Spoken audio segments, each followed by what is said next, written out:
memang tak dapat nak terima kenyataan dah.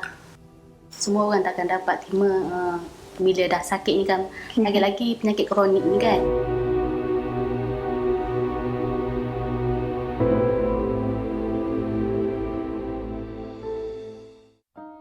Bersama saya pada hari ini Cik Sri Juliana Ahmad Makhtar, salah seorang daripada pesakit buah pinggang. Cik Juliana, antara simptom awal yang selalunya dialami setiap pesakit mungkin berbeza. Jadi bagaimana pula bagi Cik Juliana, apakah simptom yang Cik alami dan bila Cik dapat tahu Cik menghidap penyakit buah pinggang ini? Simptom-simptom awal yang saya dapat, dia sembat-sembat satu badan. Dia bila nak berlaku tu dia pada pagi lah. Pagi sampai ke malam. Yang paling dia kuat tu dia macam semput. Bila kita kerja penat, letih, macam oksigen tak sampai lah. Dia akan jadi semput. Jadi semput. Semput tu memang sangat sakit ke? Dia tak sakit, dia oksigen tak sampai kepala. Pernafasan tak cukup. Jadi macam pening-pening, ada pening-pening ke? Pening tak ada. Dia macam lelah lah. Semput. Lelah je. Lelah. Jadi bila Cik dapat tahu Cik Yang dapat tahu bila cek darah lah. Cek darah 3 kali dekat hospital. Dapat tahu bulan 6 2010. 2010. Dah tahu tu dah kira dah kecut lah. Buah pinggang dah kecut. Oh, okey. Jadi dari segi kos rawatan pula ya, adakah rawatan ini ditanggung oleh Cik sendiri ataupun dapat bantuan kewangan daripada insurans ke dan sebagainya? Daripada kos rawatan, dapat daripada Perkeso lah sebab kita sakit dalam masa kerja. Jadi Perkeso semua yang tanggung, kos rawatan apa semua.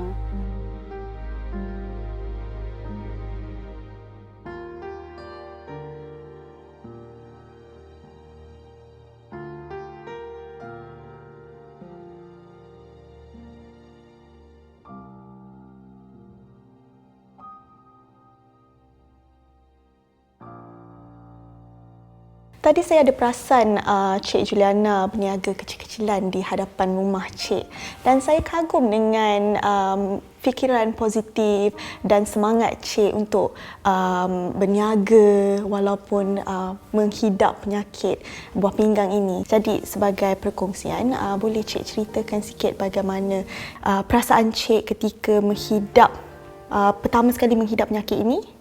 Sampailah sekarang dan bagaimana Cik terus kekal positif? Daripada segi berniaga tu, orang kata semangat lah, semangat keluarga, kawan-kawan, bagi sokongan lah untuk terus hidup. Jadi bila kita berniaga ni, kita dapat tengok orang. Jadi jiwa kita happy, tak ada tekanan lah. Ya. Macam itu. Oh, bagus.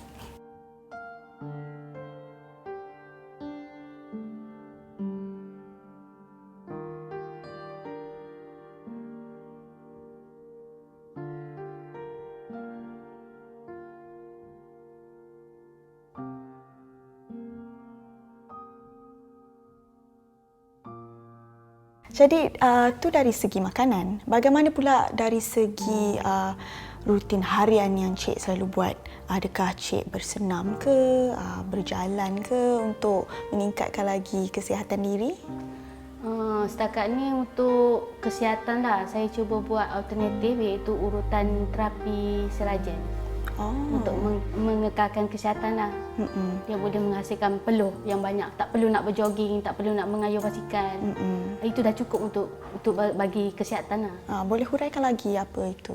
Macam apa yang Cik kena buat sebenarnya? Tak ada apa, cuma kita baring je. Baring je? Baring je. Baring je. Dia macam sauna ke apa ke? Lebih kurang lah. Dia terapi tulang belakang.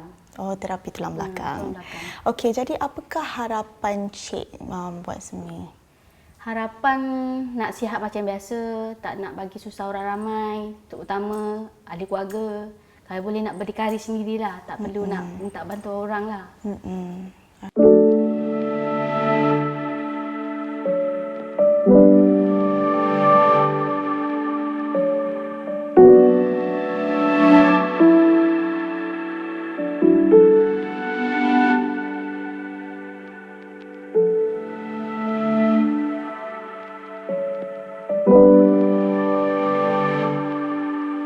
Ketabahan Cik Juliana seharusnya kita jadikan sebagai satu inspirasi untuk kehidupan yang lebih bermakna. Jadi teruskan bersama saya untuk mendapatkan informasi lebih lanjut tentang simptom penyakit buah pinggang ini.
Berapa jam dah cuci?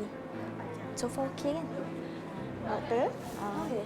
boleh saya tanya beberapa soalan?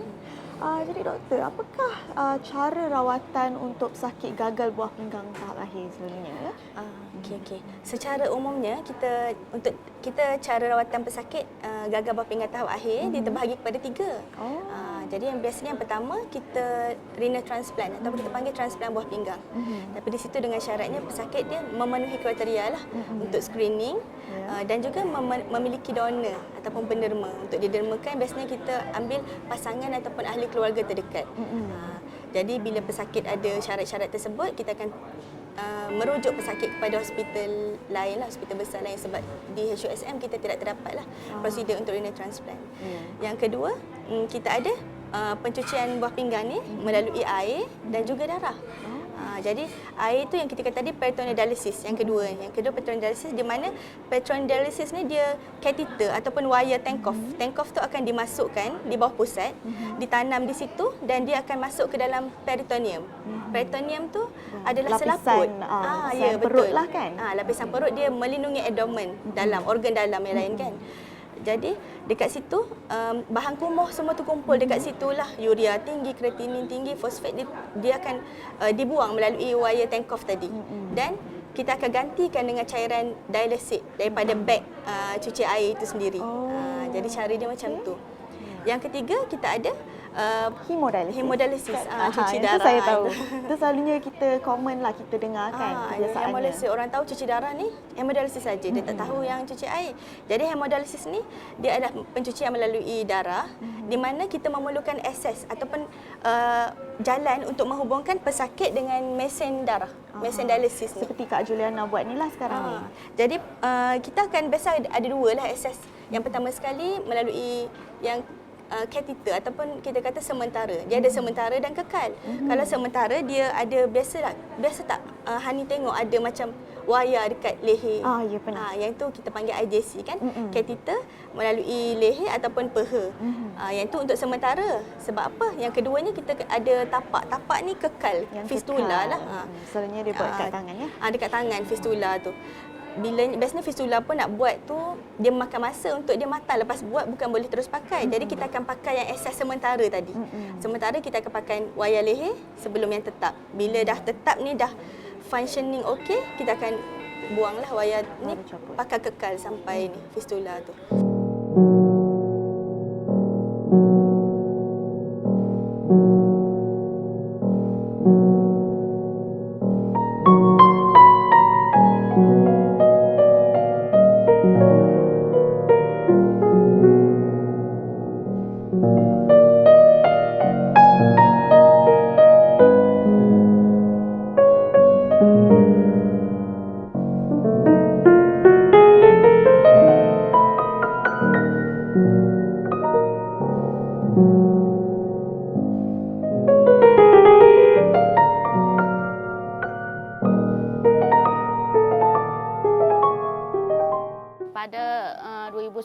masa saya baru kenal itu, adik pernah bersuara lah. Dia nak bagi buah pinggang. Tapi untuk jangka masa lama, mungkin tak dapat dia teruskan sebab dia mungkin terlalu muda untuk bagi buah pinggang dia tu. Tapi bila saya tanya doktor, tanya misi, untuk terima buah pinggang ni banyak risiko lah. Daripada segi penjagaan dia, kawalan penjagaan makanan, kehidupan seharian lah. Bila saya start cuci buah pinggang ni, secara automatik pengurusan pihak hospital akan memasukkan nama dalam senarai penderma buah pinggang lah. Okey, tak dinafikan lah untuk terima buah pinggang ni bukan senang lah. Jangka masa yang panjang. Lagipun saya sebagai pesakit yang baru mungkin lebih kepada orang yang lebih lama lah untuk menunggu buah pinggang tu. Daripada segi penerimaan pula, kita nak tengok darah dia sama ke tidak untuk serasi dengan kita lah.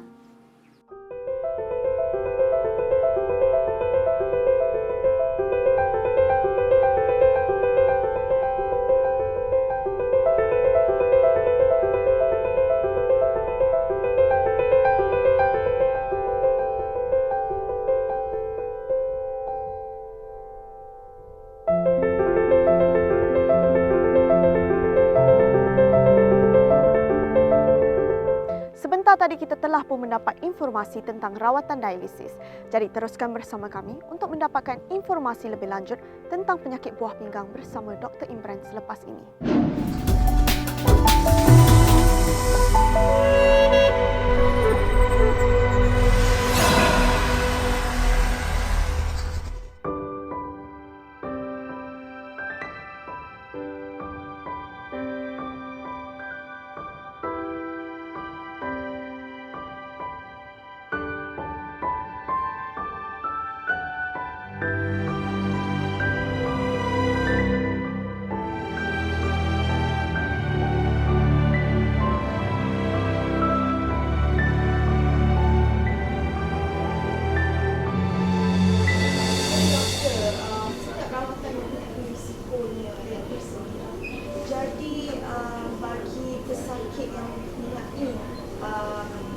Kegagalan buah pinggang, apakah peratus yang ada untuk mereka hidup seperti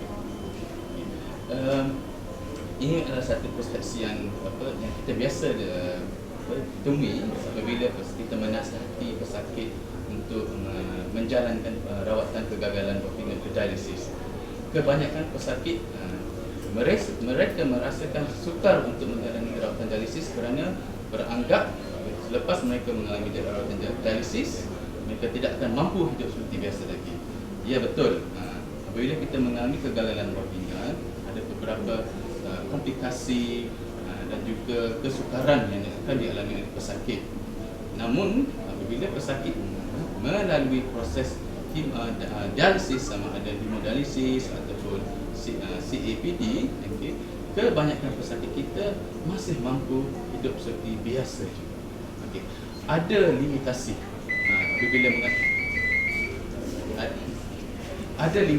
apabila pesakit menjalani proses dialisis. Ini bukan kerana proses dialisis itu sendiri, tapi kerana penyakit buah pinggang mereka.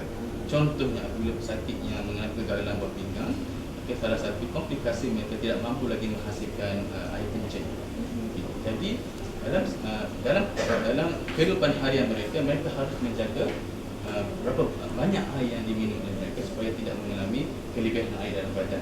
Proses dialisis mampu membuang air yang berlebihan, tapi kita tahu proses dialisis itu ada masa-masa tertentu sahaja. Di antara rawatan dialisis itu contohnya, pesakit harus menjaga minuman air supaya tidak mengalami kelebihan air.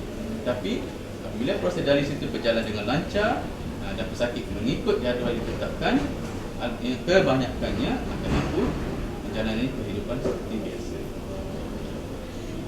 Jadi apakah amalan-amalan yang perlu seorang pesakit kegagalan buah pinggang ini buat bagi menjaga kesihatan mereka, seperti menjaga ataupun air yang ia bergantung kepada tahap kerosakan kegagalan buah pinggang. pada peringkat awal, iaitu seperti peringkat 1 sampai 3, kebanyakan pesakit mungkin tidak perlu terlampau strict, terlampau bergantung sangat kepada diet ataupun apa yang harus boleh dimakan dan tidak boleh dimakan. Tapi apabila kegagalan buah pinggang itu makin tinggi seperti tahap 3 atau tahap 5, ataupun apabila mereka harus melalui rawatan dialisis, akan ada limitasi yang mereka harus ikut. Okay. Yang paling utama sekali adalah dari segi makanan yang mengandungi potasium. Garam potasium adalah satu garam yang harus dinyahkan oleh buah pinggang kita. Tapi bila kita mengalami kegagalan buah pinggang, garam potasium yang banyak dalam makanan seperti buah-buahan ataupun dari sayur-sayuran hijau, ini kita tidak dikawal oleh pesakit, potasium yang tinggi akan boleh menyebabkan kegagalan jantung.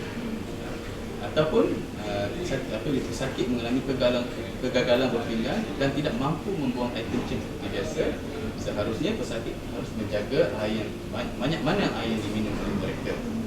Dan juga dari segi kandungan protein. Pada peringkat awal sebelum dialisis, biasa kita menasihati pesakit agar tidak mengambil kandungan protein terlampau tinggi sangat.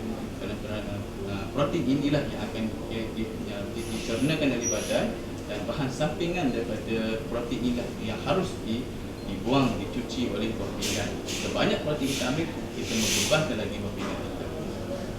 Okey. Jadi bagaimana pula dengan rutin harian mereka? Okay.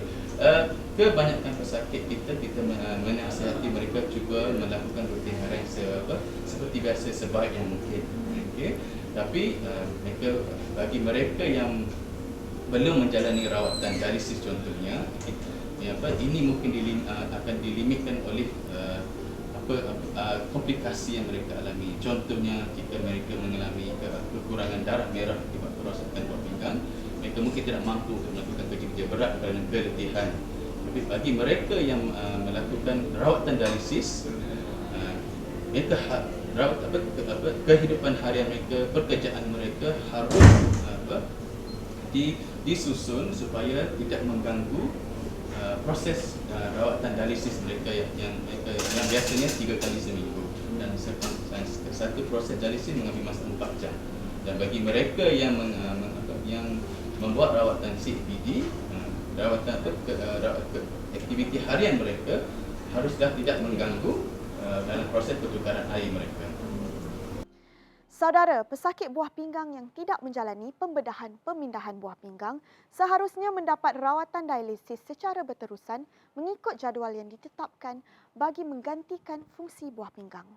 Jadi, dorongan serta semangat daripada ahli keluarga amat penting dalam usaha untuk memastikan pesakit buah pinggang untuk terus kekal positif dalam menjalani kehidupan seperti biasa. Sebelum kita berpisah, mari kita dengar kata-kata pesanan daripada Cik Juliana.